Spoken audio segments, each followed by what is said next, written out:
My name is Naomi Johnson, and I never thought I would write something like this. But after what happened to me a few months ago, I can't stay silent. What I'm about to tell you will challenge everything thought you knew about life, death, and what's beyond. On September 12, 2024, my life changed forever. What started as a typical late night at the office ended with me dying for several minutes and witnessing a dimension beyond our world. I saw heaven and saw Jesus himself. But the most shocking part of my journey was what he revealed to me about Black people and their divine purpose. To me, it's shocking how this was kept hidden for multiple generations now. If you're reading this, please bear with me. It was a rainy Thursday night. I remember feeling exhausted but satisfied after finalizing the marketing campaign that would likely earn me the promotion I'd been chasing. Life was unfolding exactly as I'd planned, or so I thought.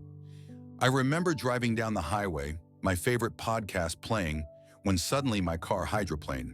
There was no time to react.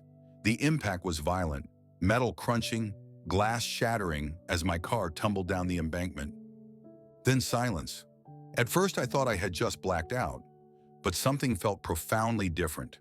I was still present, aware of everything, yet somehow detached from my body. I found myself floating above the wreckage, looking down at myself slumped against the steering wheel, blood trickling from my forehead. It was the strangest sensation. Watching paramedics rush toward my broken car, their voices urgent yet sounding distant, as if coming through water. Red and blue lights pulsed across the rain-slick grass.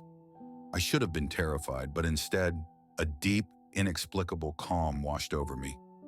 It was as if part of me already understood what was happening. Then the world around me began to fade. The sounds of sirens and shouting rescuers became faint echoes.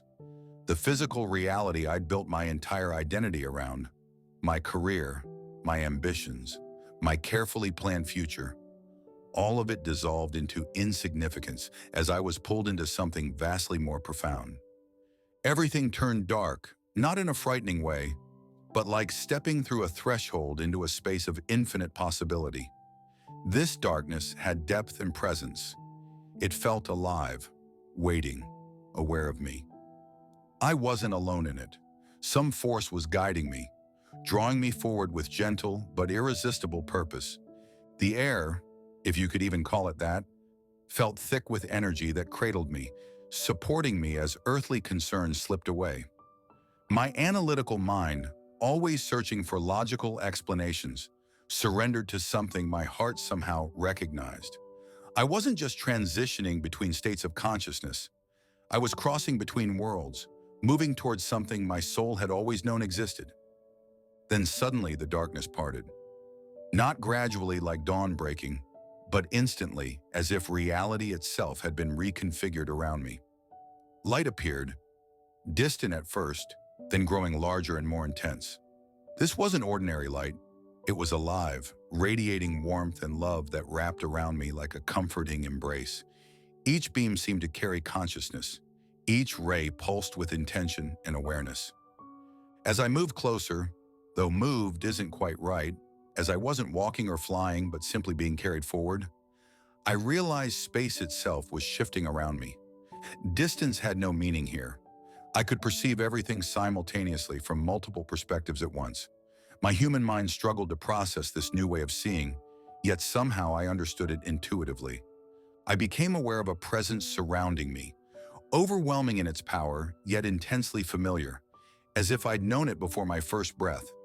The sensation was like remembering something I'd never consciously known yet had always carried within me. My thoughts were no longer confined to my mind. They expanded outward, connecting to something greater than myself. Then I heard it, a voice so clear and resonant it seemed to vibrate through my very essence. "Naomi, you are here because you must see." The voice wasn't external. It spoke directly into me, filling every part of my being with its warmth and authority. In that moment, I knew this was no hallucination born from a dying brain. This was more real than any boardroom negotiation or marketing strategy I'd ever crafted. I had crossed over into a realm beyond life itself. As I traveled deeper into this new existence, I noticed something extraordinary. Before we dive into this incredible journey, I want to encourage you to hit that like button, subscribe to the channel. Let's create a community where we can uplift and support each other on this journey of life. Trust me, you don't want to miss what's coming next. Time didn't exist here. There was no past or future, only an eternal now where everything happened simultaneously. I was moving yet still, floating yet grounded. The space around me flowed like liquid light, but there was nothing chaotic about it. Everything moved according to a perfect rhythm, a divine choreography I was just beginning to comprehend. Then I realized I wasn't alone. Shapes, figures made of pure light, moved in the distance. They weren't human in form, yet they weren't unfamiliar either. I sensed they had always been there, watching over our world, participating in ways we couldn't perceive with physical senses. I could feel their awareness of me, not with judgment, but with a patient knowing, as if they had been expecting this moment. One of these beings moved closer. I couldn't distinguish any features we would recognize as a face, but I felt its presence radiating warmth, wisdom, and a peace so profound it defied description. The being communicated with me, not through words, but through pure understanding that bypassed language entirely. "You are ready to see," it conveyed. With those words, the space around me transformed. The amorphous light solidified into structures of impossible beauty, not buildings made of earthly materials, but formations woven from light itself. These structures weren't static. They breathed and pulsed with life, shifting subtly as if responding to the very thoughts of those who dwelled within them. The darkness completely lifted, revealing something far beyond my comprehension. I saw Earth, but not as I knew it from satellite images or global maps. Our world was surrounded by waves of energy, colors that have no names in human language. Golden threads of light connected everything: people, places, even thoughts and prayers. I watched as human prayers traveled like luminous beams, some reaching their destinations, others fading before arrival. Then I noticed a disturbance in this perfect harmony. Tears in the fabric of energy, places where darkness pushed against light. I was witnessing a war, not fought with weapons of steel and gunpowder, but with faith and intention. A struggle that had been raging since before time began. That's when he appeared. The light around me intensified, gathering itself into a single radiant form. My soul recognized him before my mind could process it. This wasn't the pale, sorrowful figure from stained glass windows or the sanitized version from children's Bible stories. This was Jesus in his full glory, more real than anything I had ever known. He didn't just stand before me. His presence filled everything. Yet paradoxically, he was right there with me, looking at me as if I were the only soul in existence.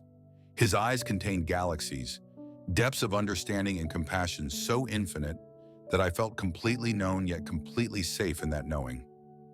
"Naomi," he said, and my entire being responded as if hearing my true name for the first time.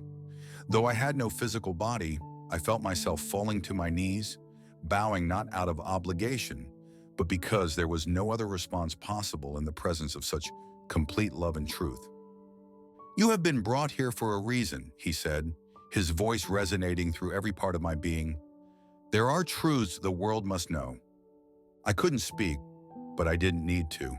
He understood every question forming in my consciousness before I could even articulate it to myself.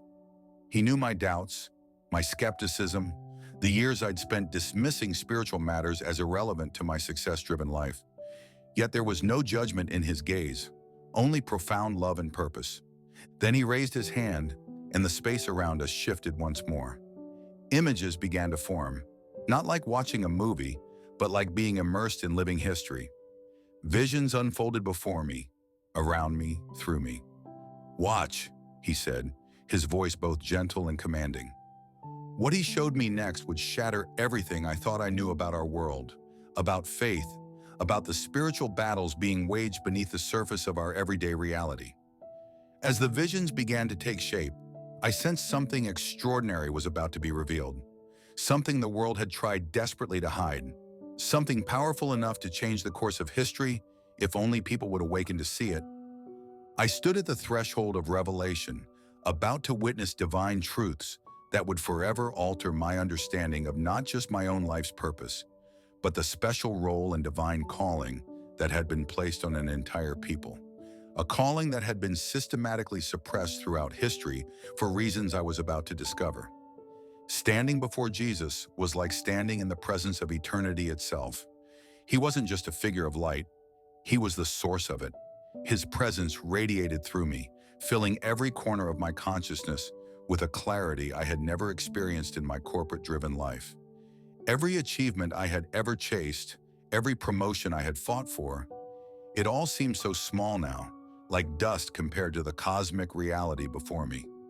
He reached out his hand, and as he did, I felt every burden I had ever carried dissolve. The constant pressure to succeed, the fear of failure that had driven me since childhood, the emptiness I sometimes felt despite my accomplishments, all of it melted away. There was nothing hidden from him. He knew me completely, yet loved me fully. Then he spoke, "Naomi, I have called you here to see, to understand, and to bring this message back to my people." I trembled, not in fear, but in awe. "What must I do, Lord?" I asked, though I didn't speak with physical words. Jesus looked at me, and his eyes held galaxies within them. "You must tell them what is coming, and you must tell them who they are." His words carried weight beyond mere instructions. They were truth woven into the very fabric of existence. The space around us changed again as he spoke, and visions unfolded before my eyes with startling clarity. I saw Earth not as a physical planet, but as a vast network of energy, light, and spiritual movement. Every human life, every action, every thought created ripples in the unseen realm. I watched as faith, love, and kindness strengthened the light, while fear, hatred, and division fed the darkness. Jesus raised his hand, and suddenly human history lay before me, not just as events in time, but as spiritual movements. I saw civilizations rise and fall, each leaving an imprint on the spiritual fabric of creation. I witnessed the prayers of the faithful creating ripples that extended far beyond their own lifetimes, shaping futures they would never see with earthly eyes. Then Jesus looked at me with an intensity that pierced through every defense I had ever built. "Naomi, many have forgotten the truth about their origins, but I am here to remind them." What he showed me next was shocking. A group of people standing together, glowing with an inner radiance that outshone all others. These were Black people, and their presence in the spiritual realm was unlike anything I could have imagined. They carried a unique energy, a deep, unshakable connection to the divine that seemed woven into their very essence. Their prayers were like fire, burning through darkness, creating paths of light where none had existed before. I watched in awe as their faith literally moved mountains in the spiritual realm, their words becoming tangible forces that reshaped reality itself. I saw their struggles, the oppression, the injustice, the centuries of being told they were less than what God had created them to be. Yet through it all, they remained resilient. Their connection to God was unbreakable, forged through trials that would have destroyed a people with less spiritual fortitude. Jesus turned to me, his expression somber yet filled with pride. "They have been chosen for a purpose. They carry wisdom and strength passed down through generations, but the world has tried to break them, to silence them, to make them forget who they truly are." I felt a heaviness in my heart as I realized how many had been told they were less than divine, how many had been made to believe they were not crafted for greatness. The systematic dismantling of their divine identity wasn't just cruel, it was strategic. "They must remember," Jesus said, his voice resonating with urgency, "they are my warriors, my voice, my light in a dark world." I stood in silence, absorbing what Jesus had just revealed. This wasn't just history, it was a divine calling. Black people had been given a spiritual assignment that the enemy had tried desperately to erase. Jesus continued, his voice filled with both sorrow and urgency. "The world has tried to change them, not just in body but in spirit. They have been told they are weak, but I say they are strong. They have been told they are unworthy, but I say they are my chosen." More visions appeared before me. I saw Black ancestors crying out in prayer, their words forming literal shields of protection over generations yet unborn.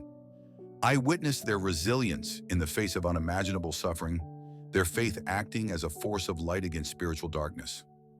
Every trial, every battle had forged them into something unbreakable. Jesus showed me how their oppression was never a sign of divine abandonment or weakness, but evidence of their power. The enemy feared them because of what they carried, a spiritual authority that had been placed upon them since the beginning of time. They are warriors of light, Jesus said, and they must rise. I could feel his urgency. The world had blinded many to this truth. So many had been made to believe they were forgotten, unwanted, or cursed. But in this moment, I saw with perfect clarity, Black people were not just another race. They were a force, a people chosen by God to lead in the final days. They must awaken, Jesus said. Their time is now. As I stood in his presence, I felt an overwhelming sense of connection to something ancient, something stretching back through time itself. It was as if I could hear echoes of voices, prayers whispered through generations that had shaped the spiritual landscape more than anyone knew. Jesus showed me another vision, a line of people stretching back as far as I could see. Their faces were strong, their eyes filled with wisdom that transcended earthly knowledge. These were Black ancestors, and they were praying, calling out to God with a faith so deep it literally shook the spiritual realm. I saw mothers rocking their babies, whispering prayers of protection and purpose over them. I witnessed fathers on their knees, pleading for their families' futures. I watched grandmothers in rocking chairs, their voices lifted in songs of praise that wrapped around their descendants like impenetrable armor. Every prayer was alive, moving through time, shaping the future in ways no one could have imagined. These weren't just words spoken into air. They were spiritual weapons that had preserved a people through centuries of targeted assault. Jesus turned to me and said, "Their faith has never been broken. No matter what they endured, no matter how much the world tried to strip them of their identity, their spirits remained connected to me." I saw chains breaking, not just physical ones, but spiritual ones. I witnessed how faith had sustained Black people through generations of struggle, through slavery, oppression, and injustice. Every tear shed, every hymn sung, every hand lifted in praise had woven a powerful spiritual legacy. This faith is their inheritance, Jesus said, and it must never be forgotten.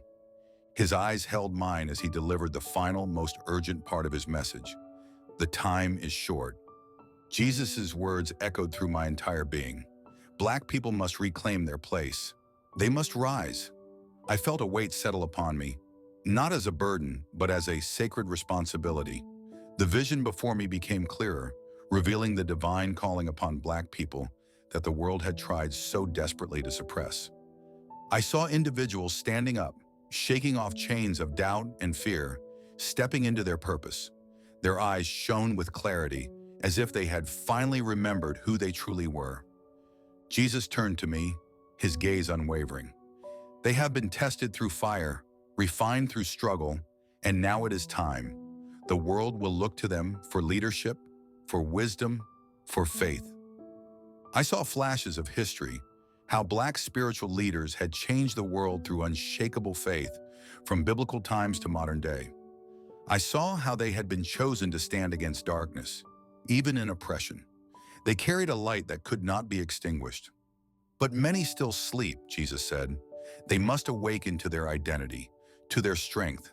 The world will not hand them recognition. They must claim it. The vision shifted again. I saw communities rebuilding, reconnecting, faith strengthening. I saw young men and women stepping into their divine roles, speaking truth, leading with wisdom beyond their years. There was a power, an authority in them that could not be faked or taken away. They were never meant to follow, Jesus' voice softened, but his words carried even more weight. They were meant to lead.